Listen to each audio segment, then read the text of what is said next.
Hi everyone, it's Meredith with Soul Navigation. I'm so happy you're here because I'm so happy I get to teach you so much about astrology. And this is my series where I'm going to talk about the hardest aspects to have in your natal chart. This is part 3, so I hope that you've already watched part 1 and part 2. And after this video, I'm going to go into the very best aspects you can have in your natal chart. Now, I want you to watch these videos in 3 or 4 different ways, okay? So put your thinking cap on with me and think about this. 1, look for these, hunt for these aspects in your own natal chart because they do matter and they're very, very, very profound. Now, I do feel like these are primarily going to show up in your life before the age of 36. Hopefully, you will have had a ton of experience working with the challenges that these aspects bring you, and you've been able to do soul searching and you've been able to develop techniques, resiliency, fortitude, and tenacity to get through these challenges. I say this because I do think that these aspects find us in order for us to grow our souls and to evolve and to eventually become enlightened. We need squares and we need oppositions and we need aspects that will challenge us in order to sort of get into the grit in our soul and to rise up, to develop and to grow. So hard aspects are imperative for growth. And if you've ever seen anybody who's had all trines and all conjunctions, they're kind of like sloths. They don't grow very fast. So the more of these difficult aspects you have, I believe the more of an advanced track you're on as far as you're sort of on the bullet train to enlightenment if you work with the energy. Now, they can also be combative and really pin you down, pin you to the mat, and you can feel like there's no chance of getting out from under them. But I guarantee you there is, and you can conquer any of these hard aspects. But they're there to be conquered. They're there to be worked with. They're there to be a catalyst in your life for deep growth. And so if you have these, and if you have a lot of these, you're on the fast track. You're on the fast track of growing your soul. Your soul is desperate to grow. I want to know who has these aspects and can you relate? Can you relate to what I'm talking about? It's sometimes really hard to get honest with ourselves. You know, sometimes we don't see ourselves accurately. So maybe ask somebody in your life, like, hey, this lady says this about me. Do you think this is even remotely true? Ask a best friend, a good Scorpio in your life who won't lie to you. I want to tell you, I'm going to give you, at the end here, I'm going to give you 2 aspects that many astrologers say is quite good.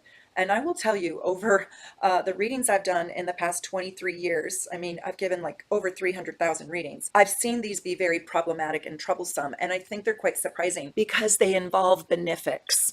What are benefics? Benefics are the easier planets to deal with, like Jupiter and Venus. Stick with me to the end because I'm going to share with you some very surprising transits that if you have them in your chart, you'll want to know about them. The first one I want to talk about is when the sun is combust Mercury. Now, does anybody know what I'm talking about? It means when Mercury is so close to the sun that it kind of blows itself up.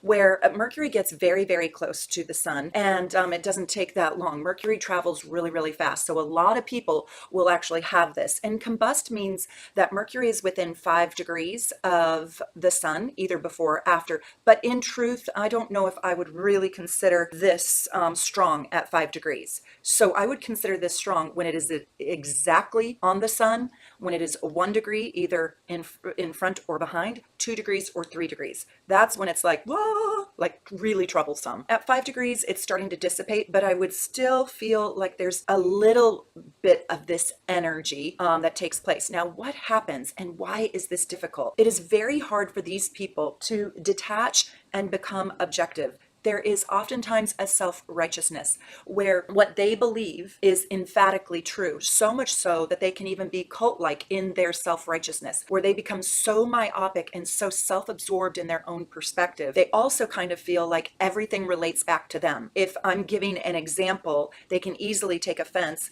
because they will assume this example is about themselves, when honestly it probably has nothing to do with them. But they over-personalize everything, and they can be too sensitive to even have a debate or a conversation with. So if you've got somebody in your life that is just absolutely impossible to teach, to grow a new perspective, to try on a new idea, it's probably because or go check and see if it's because natally they have this. Mercury combusts the sun. I also want you guys, and I said this in my last video, so I hope you're doing this. I want you to look at this series in like 3 or 4 different ways. 1, your natal chart. Definitely look at the aspects in your natal chart. 2, I want you to look at your aspects by progression. Your progress chart is who are you today? What is your soul's contract today? Then I would love for you to look at it by transit. So when does Mercury come around to the point where your sun is? This is a day where you might be very, very headstrong and impossible to convince of any new idea, probably very close-minded and kind of judgmental and kind of a stickler for your way or the highway. And then the 4th way I want you to look at this is through your partner's lens. Does your partner put their Mercury on your sun exact? Because that's a combust. And so do you guys have almost like communication that dead ends? I like somebody's Mercury on your sun, but I like it at like 5, 6, or 7 degrees. I don't usually like it as an exact. So that's the 4 different ways to take this series and really work with it and look at these aspects. These aspects are just as important as the planets and signs are. Aspects show you how the 2 different parts of you dance together, work together, or don't work together. So I just want to make sure that you're clear. Mercury is not combust the sun when it's more than 5 degrees either before or after the sun, okay? It is combust the sun, and also this can create sort of intensity about these people where they become so ensconced in their own opinions and their own mental pursuits that they can't take an interest in others. It can be a mental self-absorption. These aspects can be equally as difficult as the aspects that I spoke in my part 1 and my part 2. So they're in no particular order, and they're important for you to not ignore. So number 2 is the moon squaring your sun. And also by progression, also by transit, and definitely in partnership. And if you want to even look at it in composite with your lover or your partner, that one would be very important too. We haven't talked a lot about composites on this channel, but I'm going to get there because I want you guys to learn everything I know about astrology. I want to give you my knowledge. I want to pass it forward, and I want to help other astrologers out there learn and grow and see the truth inside of astrology too. When the moon is square to the sun, this is when your heart and your soul are in conflict with one another. This is when you're in your formative years. Either your parents didn't get along or you had a tough environment to grow up in with the moon, your mom, and the sun, your father. A lot of people see Saturn as your father, and a lot of people see the sun as your father. This is when the early life probably had conflict in it, and you didn't necessarily feel emotionally supported or loved, or you didn't get the message loud and clear that love was easy, love is simple, love comes easily to our family, or love is in abundance, or there's abundant love. So love might have been squashed or stolen or hidden, or you might have experienced a lot of conflict. And it's through that conflict that you are going to learn how to self-love. You're going to learn the truth about love. And maybe later in life, you become loved in a way that you never were loved. And so you come to cherish love, loving, and being loved. Okay, number 3, I'm going to say it's if you have Venus in retrograde. Now, Venus in retrograde, I think, is a lot harder. It's a lot less common than when Mercury is in retrograde. This Venus in retrograde can make a person really have a lot of self-esteem issues when it comes to their self-worth, their money. They might have grown up in crisis around money, or their physicality, or their relationship to aesthetics or beauty. Maybe they were ashamed because they grew up in a house that they didn't find appealing. Maybe they're ashamed because their body isn't the kind of body they wanted. Somehow also they came to doubt love.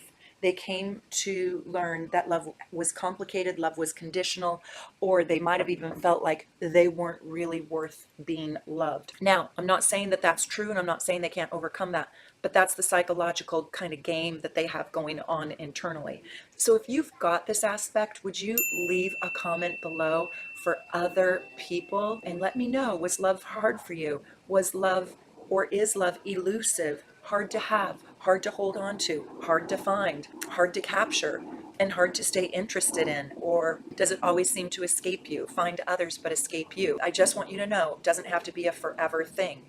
You're here to master love and grow love, but it's got to first start with a deep internal self-love. That's where it has to start, and that's where spirit wants to help you the most. That's what your contract is about, loving yourself. If you guys don't already have your advanced Astro gold package from my soulnavigation.com store, please go get it. It is so worth it. It is so amazing.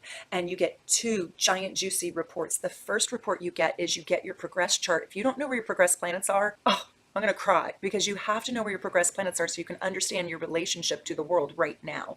And then that's a whole giant report on those progressed planets and the aspects. And the second thing you get is a different deep dive natal report than the one that's in my starter package. And it is so good.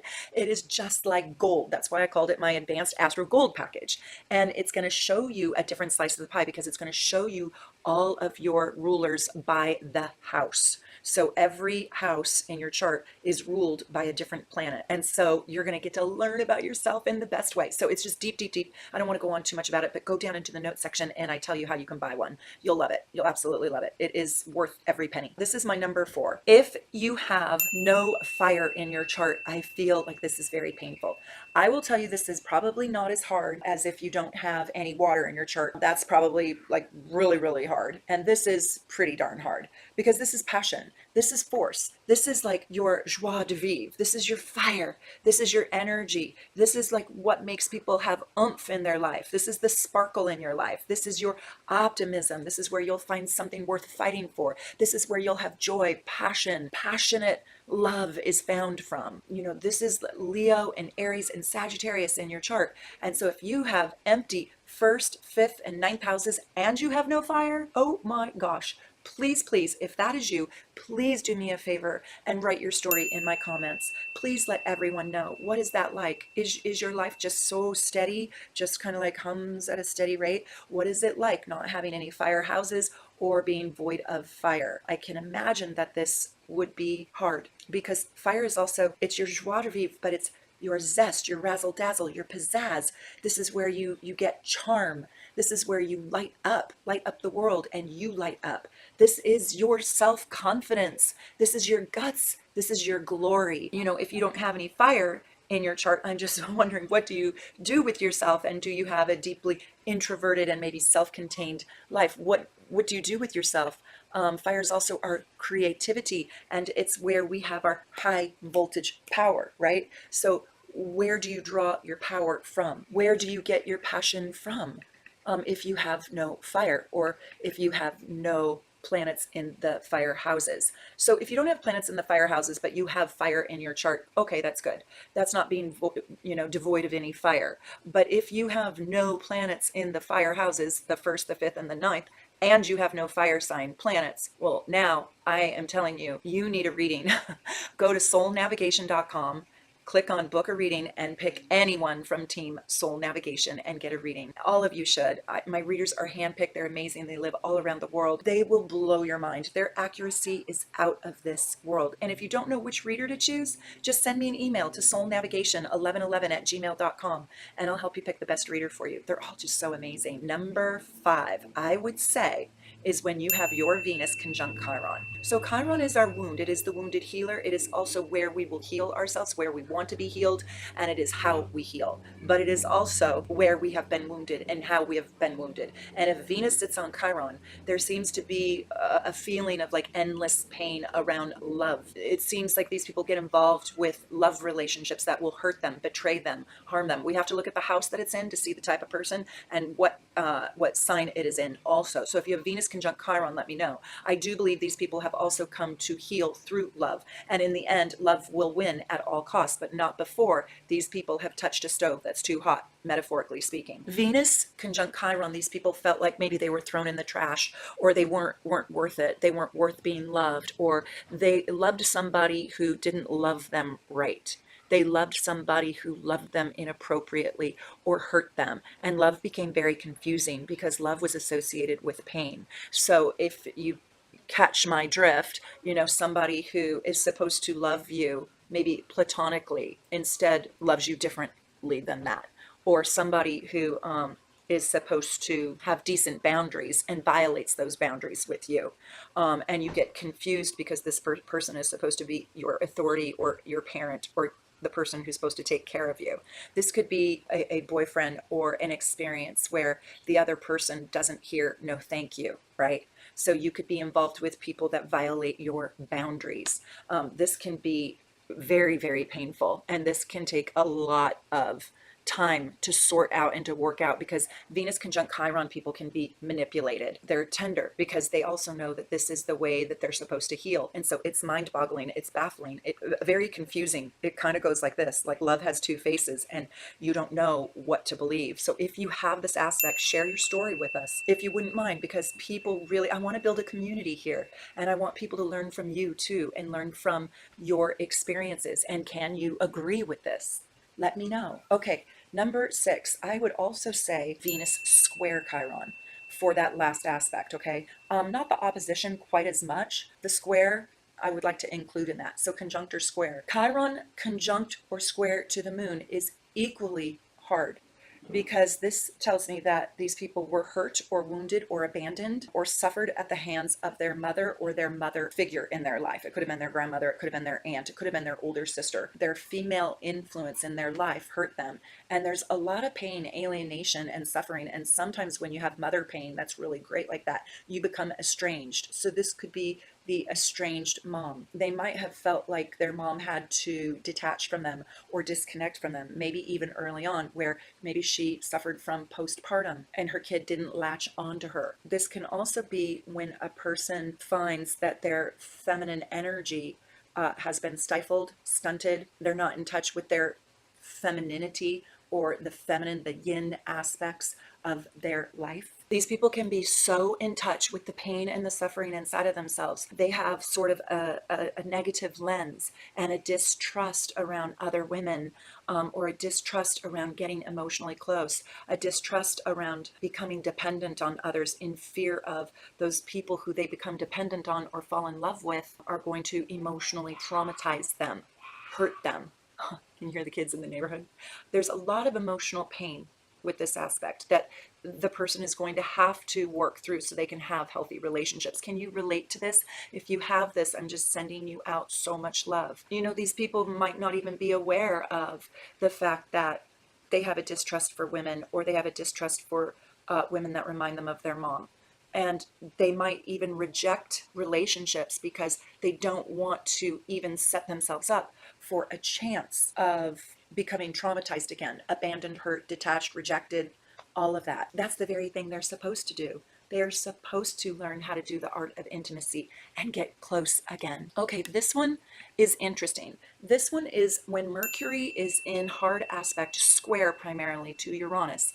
Now, I like Mercury Uranus trines and sextiles and even some conjunctions, but when it's in square, it's not a smooth operator, if you will. There is sort of an overdoing of energy. There's an amplification. These people can have like Tourette syndrome or like emotional mental outbursts or even schizophrenia, if you will, type of feelings. I'm not trying to diagnose schizophrenia with this, but I'm trying to flush out what this might feel like, where there's too much going on at one time and they're hearing the voices over here and they're getting other information over here, and you're just like on the circuit board is blowing up, right?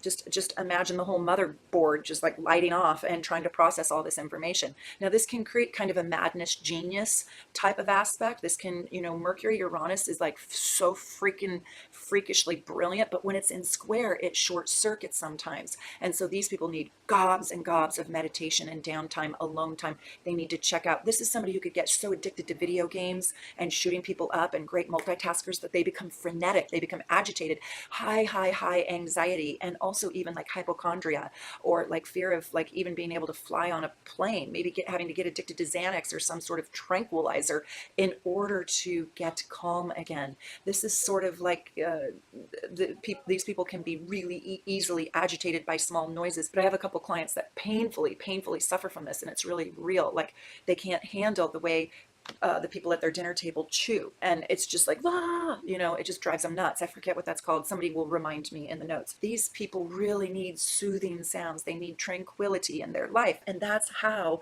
you heal this one. You really need to get into calm, do yoga, do tantra, you know, and calm the mind. Maybe take a bubble bath. And these people can oftentimes also have, and I hate to say this, and I don't know if you would admit it if you do, but a little bit of a highly annoying voice, where their voice doesn't have a Neptunian or a Venetian quality. It has a Uranian quality, so it can be kind of quirky, or the pitch can be different or unique, or maybe it's not as pleasant. It's hard to find pleasantries. They might be kind of agitators when they think and speak. They might be provocateurs, pushing buttons, kind of like rubbing you the wrong way, having awkward social skills, you know, forgetting please and thank you, and not really knowing how to have transitional sentences. Now, you're supposed to work through this, of course, right? And so this means, like, wake up. If you have this aspect, wake up and really learn the art of communication, and see communication and the mental thought process as an art, so you can finesse it. Go to newscaster school, right? They have impeccable communication presentation, right? Do Toastmasters and really embrace the power of your thoughts and your voice, and know that your voice does matter. These people were probably told to be quiet, shut up, you know, kids are to be seen, not heard, etc. And so somehow the communication and the thought process got challenging, but it doesn't have to stay that way your whole life long. Okay, number 8. This is my personal take, and I would say if you have Saturn in the 5th house, Saturn in the 5th house, I think is very, very difficult. Why? Well, because this is the house of love affairs. This is the house of sex. I know the 8th house is the house of sex too, but this is like playful, romantic, sexual love affairs, fun, games, gambling, joy, happiness. This is a happiness house. This house and the 9th house are the houses of joy. I also think the 3rd house is a house of joy. But when you have Saturn here, Saturn stifles you, it oppresses you, it limits you, it holds you down, it holds you back. You have to use extra strength to rise above your Saturn karmic lessons. And when you've got Saturn in the 5th house of joy, of play, of jubilance, this is the house of jubilation, of childlike fun, and the house of kids, your children. It's almost like these people get too inhibited, so they shut down romantically. They shut down creativity. They shut down their passion. They shut down their play. They grow up fast. It's the lost childhood, and it can be the lost child as well. So it can be difficult to have children.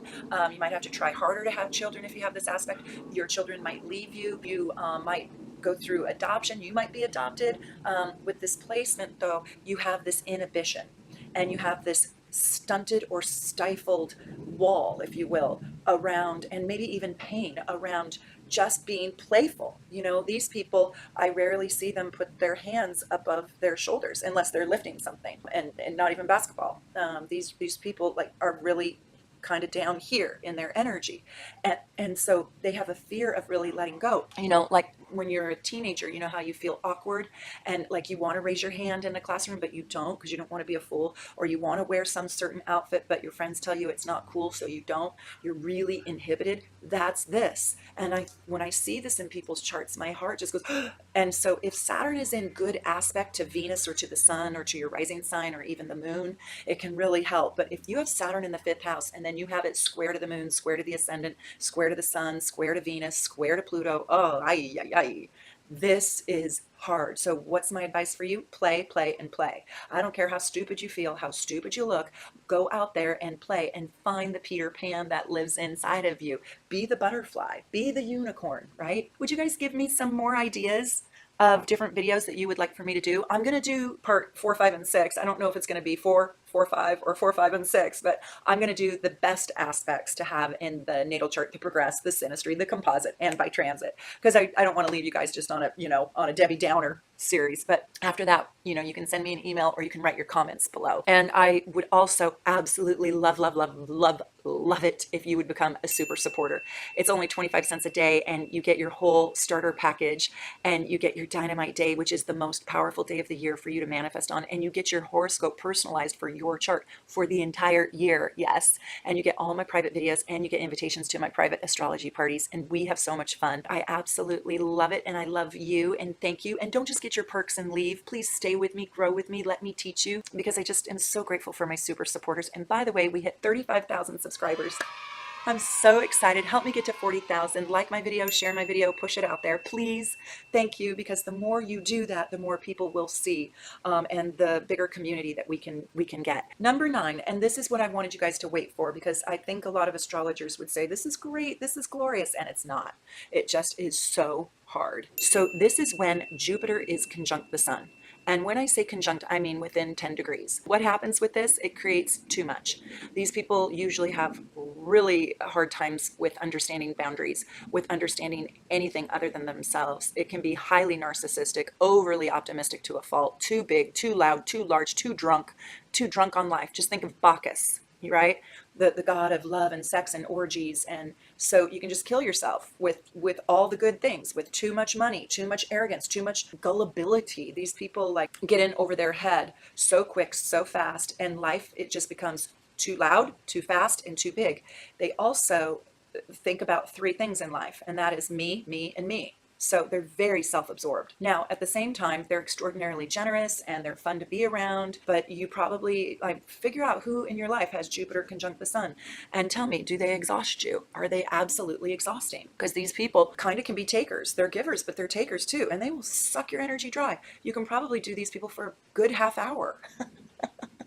I know you guys probably hate me, but I tell you the truth here. I really do. I tell you the truth. So leave me a comment if this is you. And if this is you, you're supposed to learn moderation and discernment and a little bit of realism or pessimism. You're supposed to put some guardrails on yourself. You're supposed to wear a parachute walking around the earth, or a life jacket, because you're probably going to be on the front of the ship doing the Titanic and actually fall in. So these people just don't have great boundaries.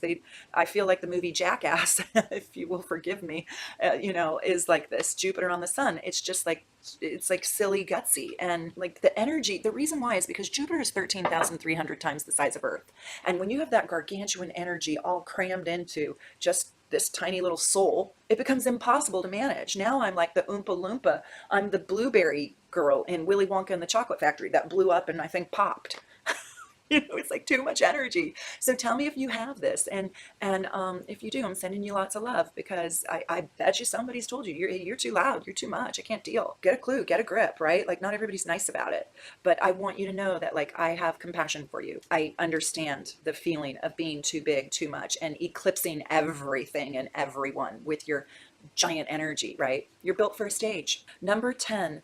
Okay, this is also going to be very surprising, and I think some people aren't going to like me saying this again, but I'm going to tell you that if you have a very, very heavy, and when I say heavy, I mean like 5 planets or more in the sign of Gemini. So I said that about Pisces in one of my previous videos, but a lot of Gemini energy creates discontented syndrome. Discontented syndrome is I am happy with nothing.